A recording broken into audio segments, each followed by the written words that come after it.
Hello everyone. Today I thought we'd do a little video on car amplifier installation kits. More specifically, these two installation kits. And we're going to go over and see why there's a difference between this $20 kit and this $95 kit. But before we get into that, I just want to give you a little quick disclaimer. I don't work with this stuff routinely. It's not really my specialty. I've got lots of electronics experience, but I don't work with these every day, so if I make a mistake on something, or if I leave something out, just go ahead and make sure you drop a comment down below, just so we can all learn, grow, and know what we're all doing here.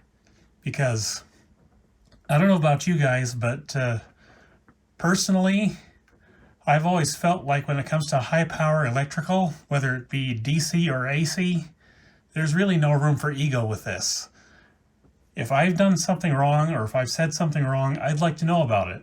And I'm sure you guys would as well. So we are going to get into this today. And in order to help out with my little video here, I've got this amplifier and this amplifier and some other stuff over here, if you can see it.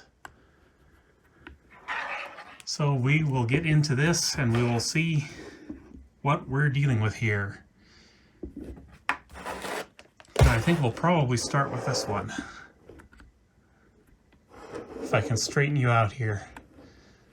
Now, as you might remember in previous videos, I have mentioned that I used to do power supply reviews. And the reason I got into doing those reviews is because one time in my 20s, I bought this cheap case with a power supply in it, and it proceeded to cook all my hardware. It was a Deere power supply, it was really bad quality, and several hard drives later I decided I was angry enough to do something about it, so I pretty much embarked on a 11-year crusade to try and improve the market. I'm not sure if I was successful with that or not, but the thing is, these car audio amplifier kits sort of have the same thing going on. There's a lot of good ones, but there are a lot of bad ones, and I want to sort of do kind of a public service announcement just so we can figure out which are the good ones and which are the bad ones. Both of these came from Amazon, the expensive one and the cheap one. So we're going to see what the difference is. So I'm going to get into this one first, and we'll see what it's all about. And as I do this, and hopefully without lacerating myself with my knife, I'm going to show you on the screen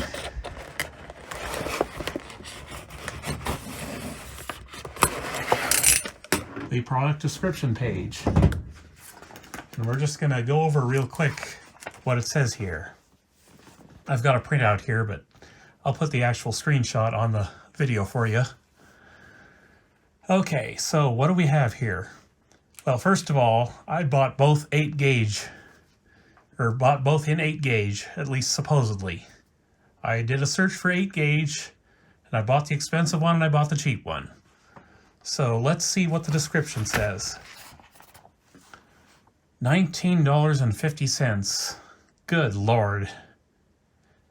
Now, it's really tempting to see a price like that and think, well, that's perfect. I just spent $500 on my new subwoofer and amp. I've got no money left. I can still use this stuff to install my amp. And I don't have to wait till the next paycheck. Well, not so fast. Not all is as it seems here. But I'm getting ahead of myself. Okay, comes with all cables and accessories for easy installation of amplifier and subwoofer. Okay. High performance and professional car audio, ideal for with any car amplifier system. All right. Designed for car audio system, maximum to 1500 watts. Now we're getting into some shady numbers here. Increases the power of your car's audio system. Well, maybe yes, maybe no. With a fuse holder to protect the audio system from damage by the overload current. Okay, maybe, maybe not. Let's get into it here. So we got a big roll of wire here. That would have been for positive. This would be for negative. Just a shorter wire here, probably about 3 feet long. Well, maybe not quite. And we've got a turn-on wire. Seems to be very thin. Well, not quite poor enough for me to get my fingernail to strip it with, but no matter. And we've got a set of RCAs here, not gold plated. And what else do we have? We've got some terminals here, some heat shrink. Actually, let's get into these right now because these look really, really flimsy. If I can cooperate or get the bag open, get my fingers to cooperate. Okay, so this heat shrink, I'm already not liking this. This is really thin stuff. Usually I like to use dual wall adhesive stuff for this kind of thing. And these ring terminals, shouldn't be able to do that, but yeah, it's kind of what I expected from a $25 kit or $20 or whatever the heck it was. So we got a couple of these ring terminals and a couple of these spade terminals. I'll just put those over yonder. I forgot to weigh this. Fortunately, I weighed it ahead of time, and it was something like half a kilogram, so not exactly the heaviest thing around. Now the fuse holder and fuse. I'm telling you right now, I don't really care for this type of fuse. And the reason I don't care for it is because, if I can get it out here, doesn't want to come out. Let me pause you for a second. Okay, I got the fuse holder apart and the fuse taken out. Now the reason I don't really care for these types of fuses too much, this is an AGU fuse, is because when they heat up, sometimes the little filament inside can desolder from the ends. And when that happens, you increase resistance, which gives you more voltage drop, and then suddenly your amplifier shuts down, if it's a decent amplifier. And then you don't know why, because this fuse looks good otherwise. So that's why I don't tend to generally like these. And what do we have here? That is a 60 amp model. Now let's look at the fuse holder. Looks like you've got just some little fingers around the inside to lock that in place, which may or may not be the best thing, but like I said, I don't tend to enjoy using these fuses to begin with, so yeah. I'm going to show you just one other fuse type here.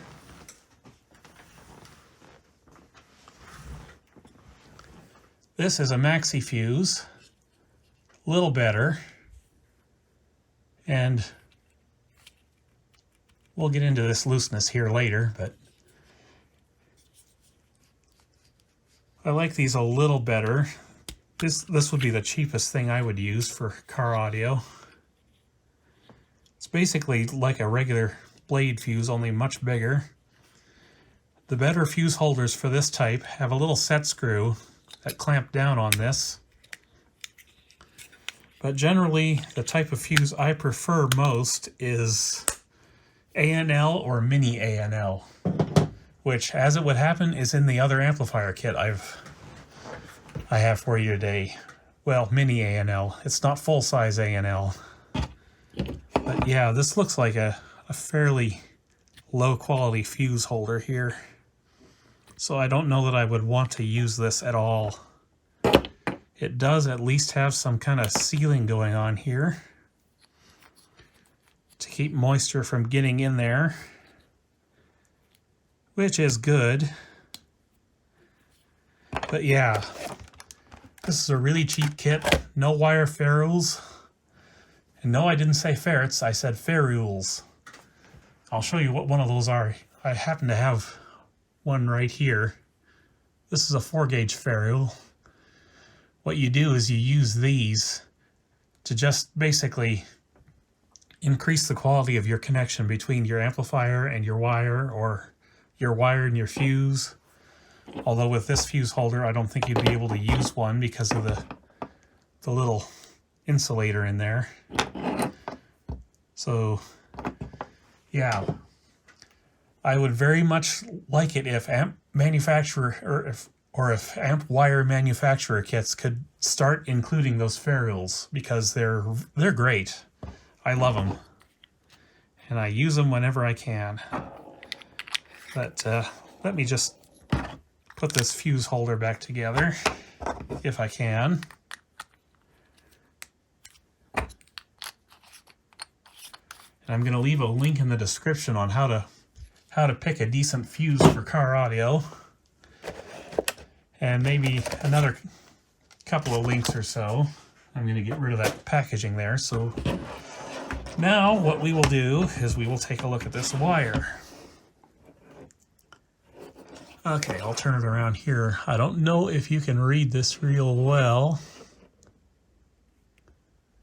Grounding OFC wire. So you might be looking at that thinking, great, oxygen-free copper. That's what I wanted to get. Well, folks, here's the thing. Copper wire weighs a lot. It weighs a lot more than copper-clad aluminum, which I'm kind of suspecting this is, because this is really, really light. Actually, let's weigh it now that I've got this scale here ready to go. 0.268 kilograms. Ain't that just lovely? And this is for what, probably a 17-foot length of wire? I suspect we do not have actual copper wire here. And that's kind of a problem, because I do not like using oxygen-free copper ever in car audio. I will use it for jumper cables, because for the most part it's fine because you're not leaving it connected all the time. But for car audio, I just prefer to use full-blown copper. Now, one other thing I want to check is the wire gauge. Do we actually have 8 gauge here? And that might be easier to do with the negative here. And let's see if I can get real close.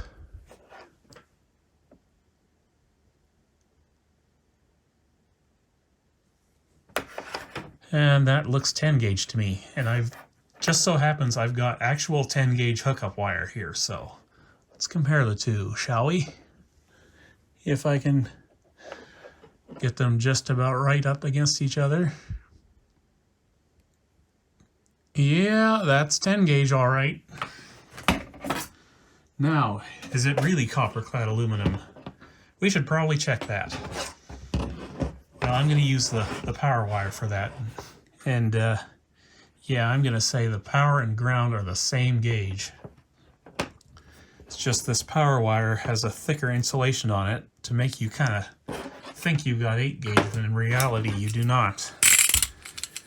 Now, Usually I like to be a lot more careful with stripping these wires than I am right now, but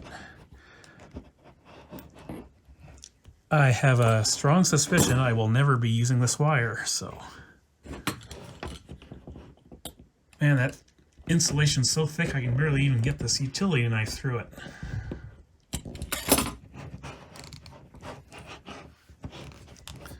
No danger of harming the wire because we can't get through the insulation. At least not very easily. If this were really good wire, you'd want to be careful with this because you don't want to nick or break any strands in there. All right, come on off, you.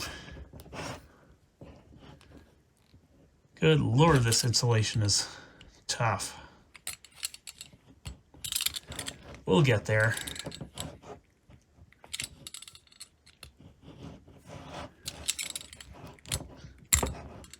Now, I don't know if this is going to work because my eyes ain't so good till I go visit my eye doctor on Thursday. But what we're going to try to do is use this here knife to scrape away some of the wire here just to see if there's any aluminum hiding underneath.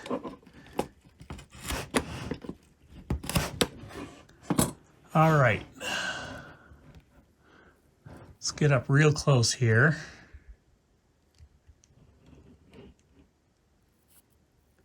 And I don't know if you can see that, but yeah, we do have copper-clad aluminum. You can see sort of a silver color right where my thumbnail is. Maybe. Might not be coming out very well on video. But yes, this is 10 gauge copper-clad aluminum. So what we have here, roughly, is about the equivalent current capability of 12 gauge copper. So yeah, 1500 watts, probably not going to happen with this wire. Now, the wire gauge you'd want to use depends on mostly the length of the wire. You want your voltage drop to be within a certain percentage tolerance. Like say 5 to 10%. 5% for more critical applications, 10% for less critical, which this would kind of qualify as. So if you're starting off at 13.4 volts, you'd want the wire at the other end to stay around 12 volts. That's when you're pulling full current through it. Good Lord, I can't get over this. 10 gauge copper clad aluminum when we were promised 8 gauge.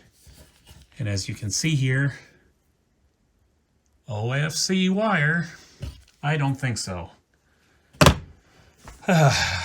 This irritates me. This really irritates me. Maybe you can tell. Anyway, if I can calm down a second here. So you want to keep your voltage drop to a minimum, and you also want to make sure you can handle the current draw from your amplifier. Now, I'm going to get up here towards these big boys. I've got 2 amplifiers here.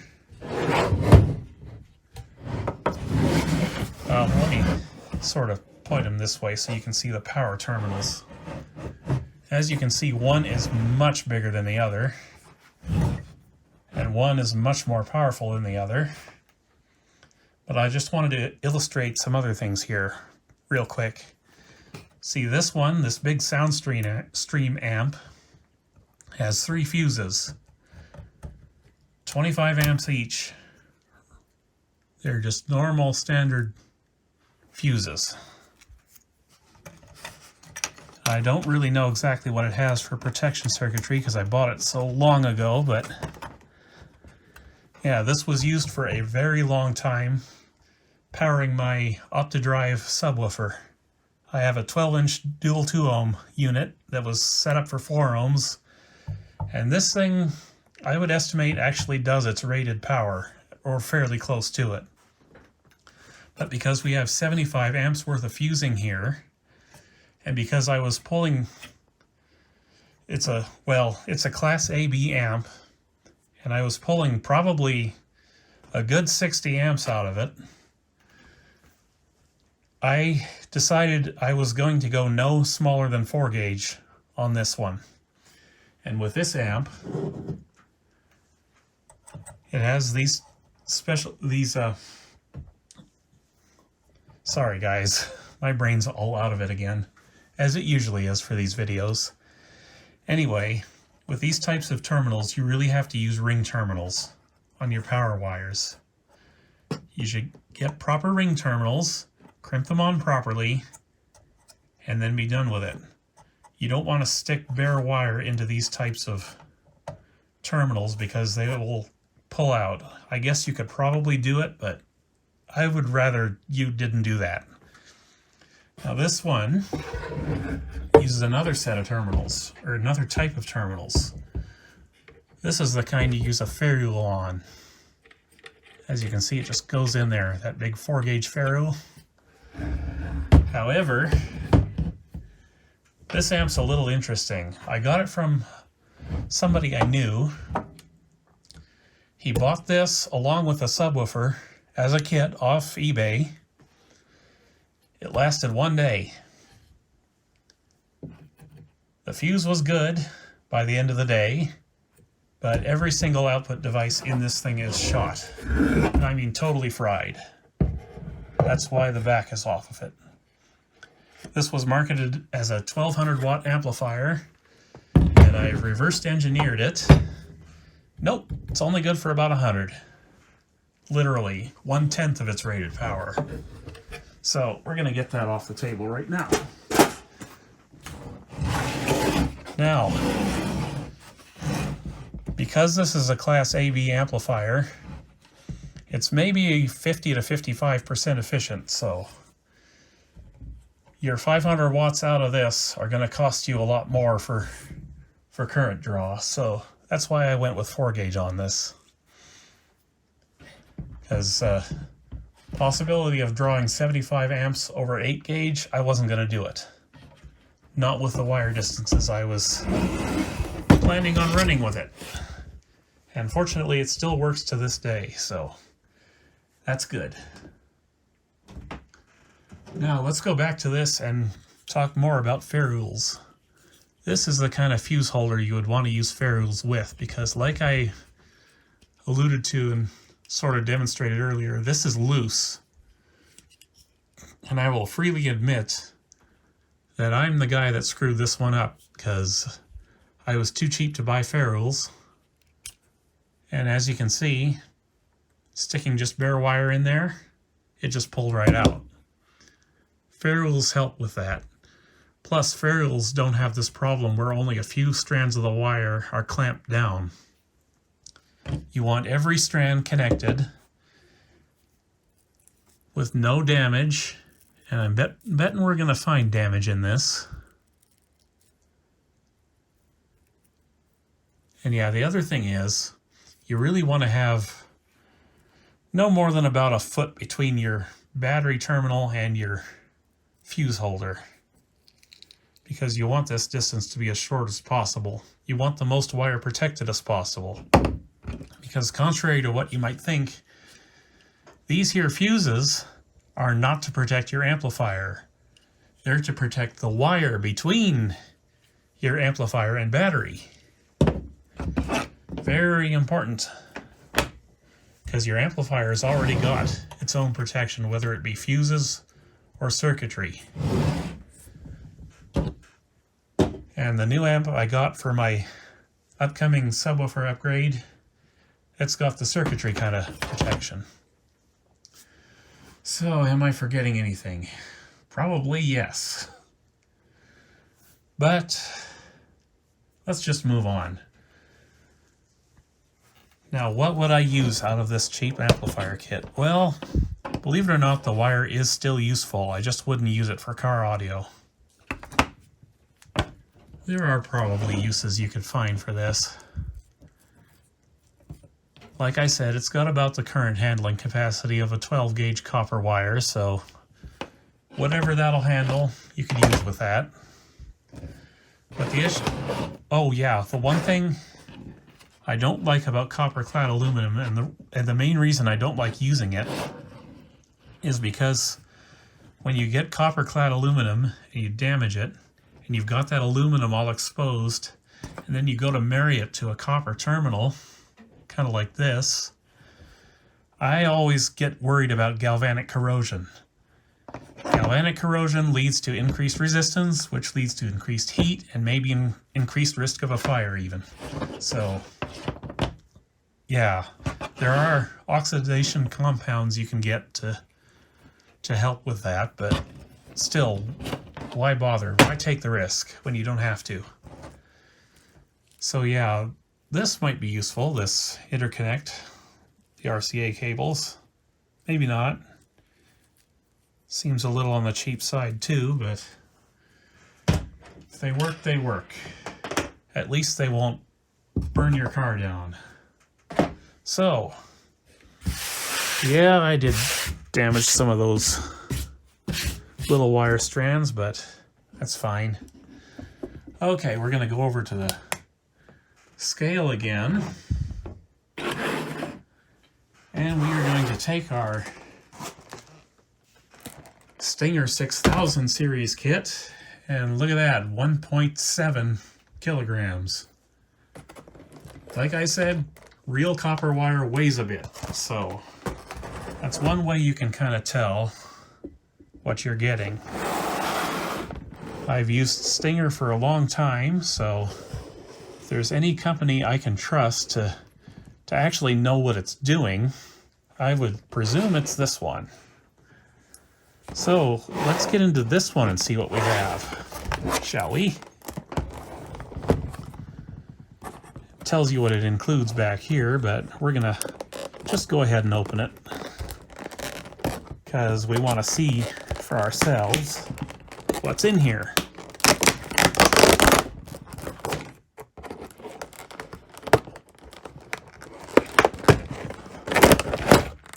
Okay. Now, this here would be the power wire. Let me just get it out if I can. First thing I want to do is see if we've got actual 8 gauge.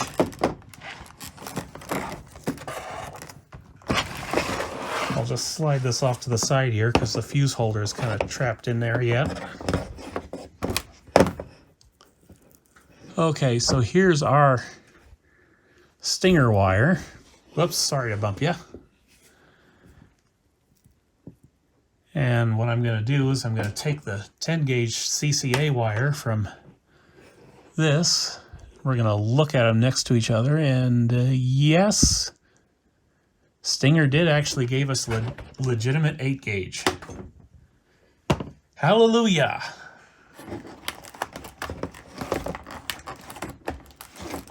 I would love to measure this, or I would love to weigh this 8 gauge wire and compare it to the other stuff, but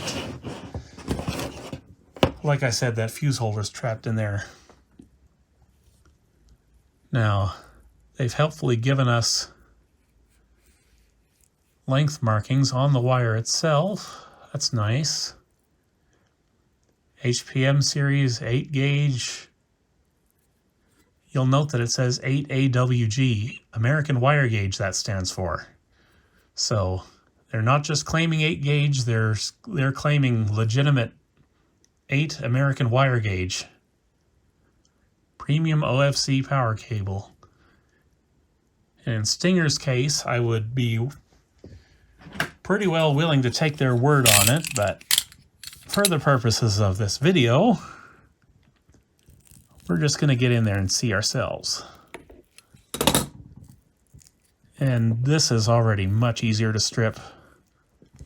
Insulation's thinner.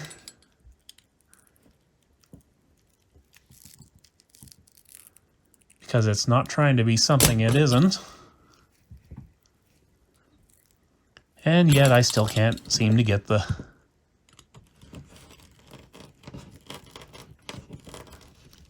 the wire jacket off there. Okay, there we go. Now you might be looking at this saying, well, that's all silver wire. That's the same stuff you just showed me. Well, no. This is tinned.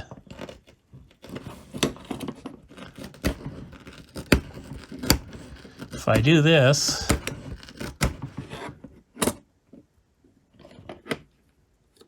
well, maybe we won't be able to see it.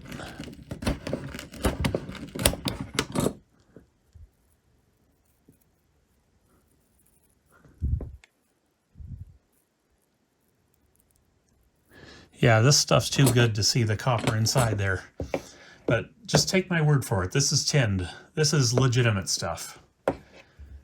That's why this cost 95 bucks and the other one cost 20. Because copper wire is expensive. Ask me how I know, and I will show you how I know. That's 4-gauge welding cable. That is also legitimate copper. It's just not tinned like the other one is.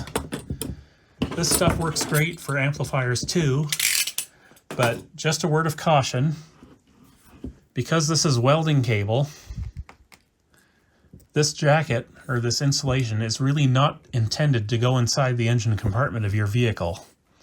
It will react with oil and gas and swell up.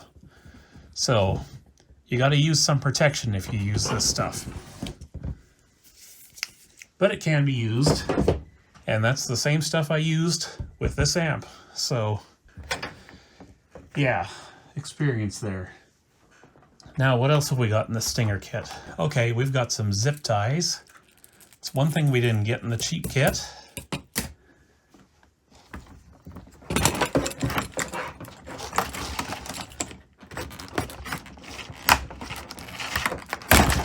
I can just finish getting this.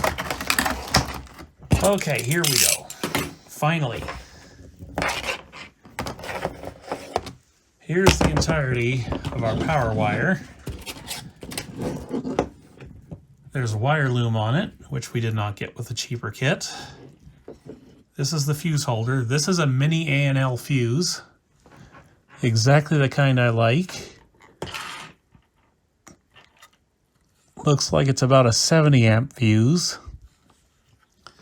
And with apologies to Stinger, that's too big. I usually like to go no more than 60 amps with 8 gauge. That is over the length of this wire, which I believe is 17 feet or so. I would measure it, but honestly I trust Stinger's packaging on this case. No, 18 feet. That's what we got in there. And this fuse holder, this probably could be used with ferrules. I'm not real crazy about the job they did in there because they went bare wire into it.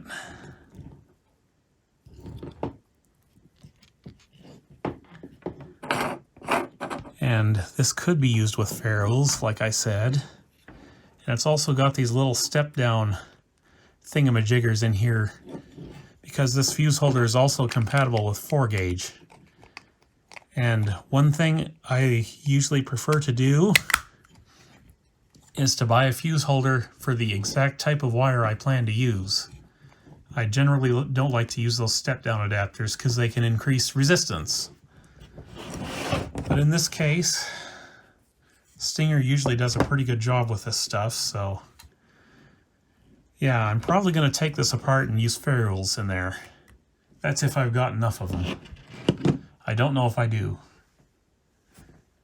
I probably do not, actually, so I'll figure that out later. Now, as far as buying ferrules go, usually I like to get those from electronics stores like Newark or Mauser or DigiKey.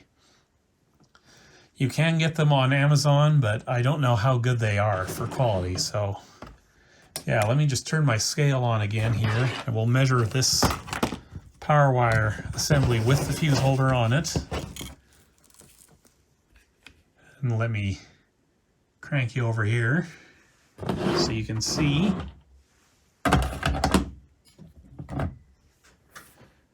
.638. That's almost 3 times the weight of the cheap stuff. Granted, the cheap stuff I didn't measure with the fuse holder, but that's not going to add much weight. Let's find out for sure. Yeah, 0.05 kilograms. That's nothing. Just for kicks.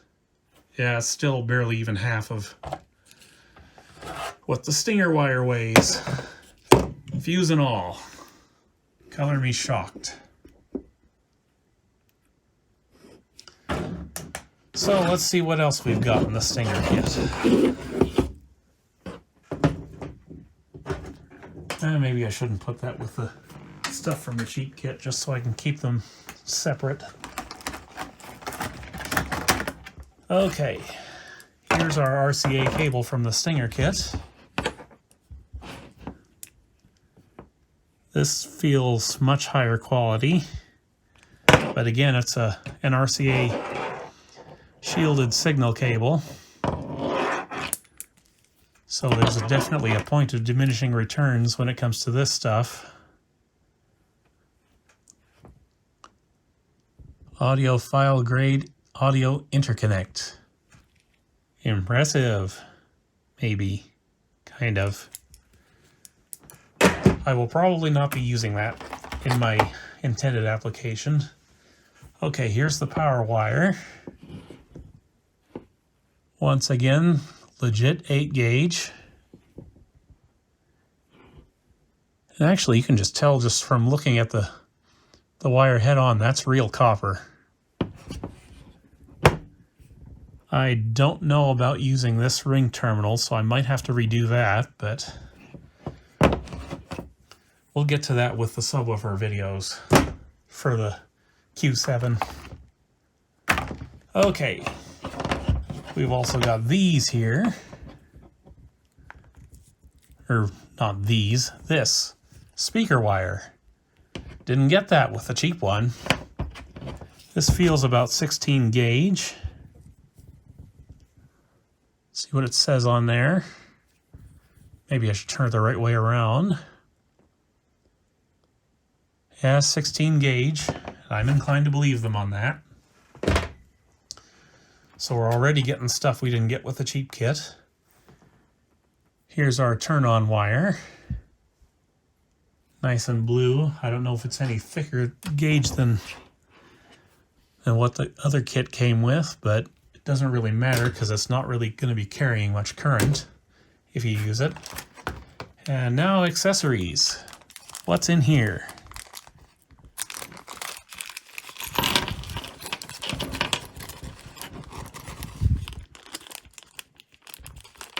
If I can get everything out of here. There's a bunch of stuff in here that we didn't get with the other kit. First of all, we've got insulation for the ends of these fine terminals.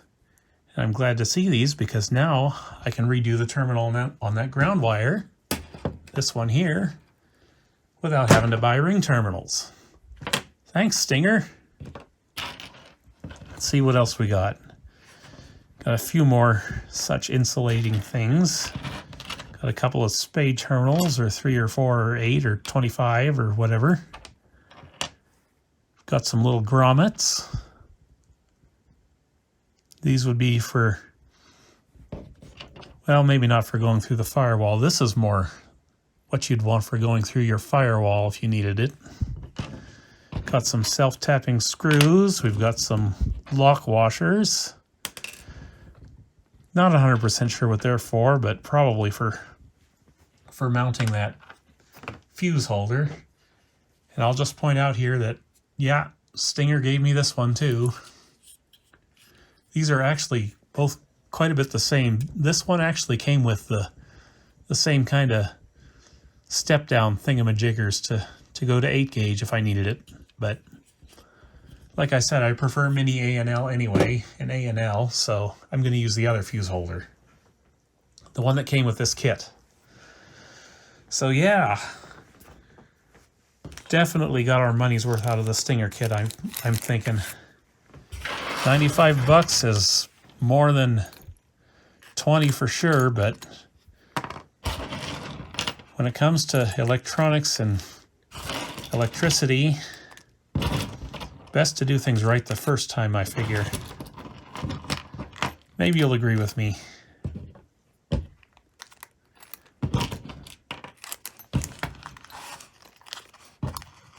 I'll just make you watch me put all this stuff back in the packaging here.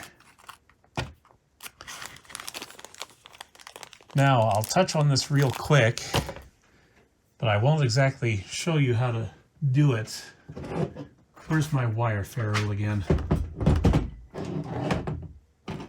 Okay, there it is. Now I'm gonna try and zoom in here. Now, how do we put these on? Well, there's a couple of ways we can do that. Actually, I need help from that cheap amp again.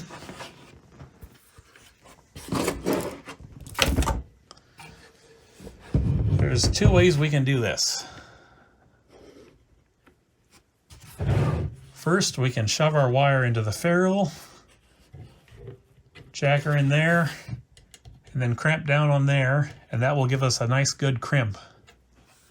Or we can get something like this. And I gotta zoom back out. This is more for battery terminals, but it's a hexagonal crimping tool. You put your ferrule in there hereabouts, then you just go ham on the handles until it's all crimped down. And why crimp? Why not solder? Well, it's because soldering makes wire connections brittle. You always want to crimp wires. And I've got this one here. This is not my best work, of course, but back then I didn't have a big crimping tool like I just showed you. I used a pair of vice grips to do this one. And basically what crimping does is it basically cold welds the metal together. Gives you a nice strong connection. And then what you'd want to do, if this were on your battery in your engine bay, you'd want to put some dielectric grease up inside the tip here, maybe around here too, and then put heat shrink over it, adhesive heat shrink, double wall stuff. And that way you get a nice clean connection and you can't get the corrosion buildup in there. Anyway, those are the two ways to do it. And also, I've got this little ratchet style ferrule crimper for the 8-gauge stuff. I've got 8-gauge ferrules for my upcoming project, but like I said earlier, I may not have enough of them to do the job and actually crimp down on that power wire fuse holder properly. And yes, this fuse holder does have an area here you can screw it down. So yeah, that's what those self-tapping screws were for. Anyway, I imagine you guys might be all upset now saying that Amazon company, they done ripped you off real good like. Well, what if I told you they didn't actually rip me off? What if I told you the actual product description itself was forthcoming? I'm going to throw another image on the screen right now. And yeah, take a look at that. It actually tells you that the cheap sorry guys. It actually tells you the cheap kit uses 10-gauge wire. And it also tells you it's copper-clad aluminum. Lovely. All we had to do was scroll down the page a little more to find out the truth. But yeah, how many times have you gone on Amazon and found something you really wanted and took a look at the basic description and thought that's perfect, then pulled the trigger without going any further down the page? I know I've done it. So yeah, Be really, really careful when you're shopping for these amp kits. Know what you're getting into. Investigate. Could save you a bunch of money and a lot of time and a lot of agony. Anyway, yeah, what it also says is 1000 watts peak, 400 watts RMS. Idea with any amplifier system. Interesting language there. But here's what I'm telling you. Because this stuff has the current capabilities of about 12 gauge copper wire, over the length of this wire, if I didn't shorten it any, I would probably only be comfortable pulling maybe 150 to 200 watts out of this. That's the size of amp I would use with this stuff. And even that might be pushing it.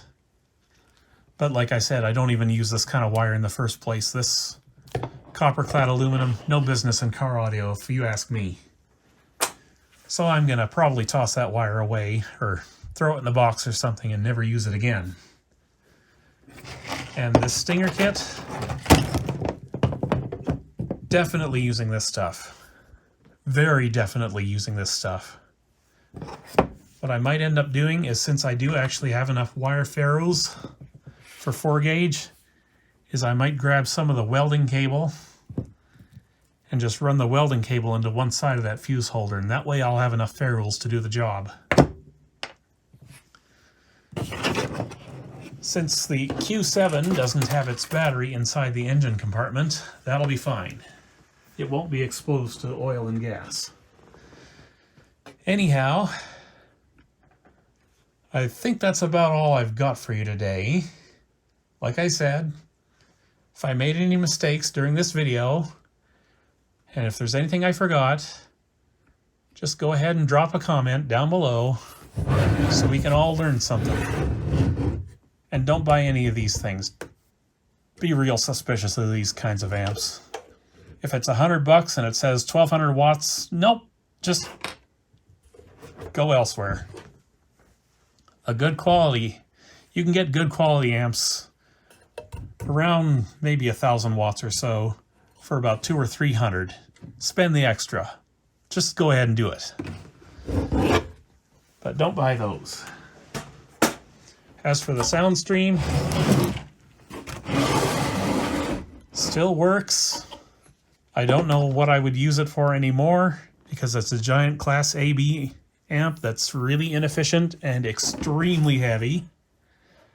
I mean, you could use it as a boat anchor. But yeah, this has served me well and I'm keeping it. Got no use for it, but I'm keeping it. Okay, that's all I have for today. Take care, everyone. See you in the next video.